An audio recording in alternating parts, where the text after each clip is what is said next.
ಅದು ಲಾ enforcement agency ಜೊತೆ. ಆದರೆ ಅವ್ನು ಮೋಸ್ಟ್ಲಿ ಪ್ರಿಟೆಂಡ್ ಮಾಡಲಿಕ್ಕೆ ತಾನು ರಷ್ಯನ್ ಅಂತ, ಇದರಿಂದ ಇನ್ವೆಸ್ಟಿಗೇಟರ್ಸ್ಗೆ ಮಿಸ್ಲೀಡ್ ಮಾಡ್ಬೋದು ಅಂತ.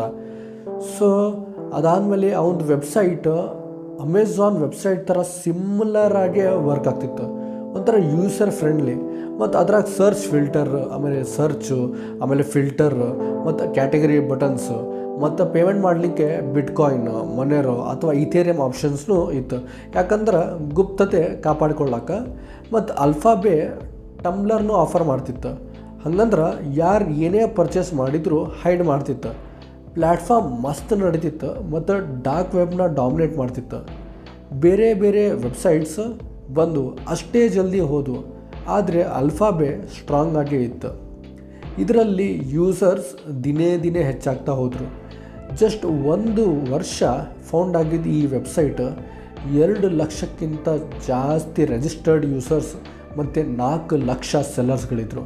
2017ರಲ್ಲಿ ಆಲ್ಮೋಸ್ಟ್ 3 ಲಕ್ಷ ಐಟಮ್ಸ್ಗಳು ಈ ವೆಬ್ಸೈಟಲ್ಲಿ ಇತ್ತು ಮತ್ತು ಪ್ರತಿದಿನ $5 ಲಕ್ಷ ಸೇಲ್ಸ್ ಆಗ್ತಿತ್ತು.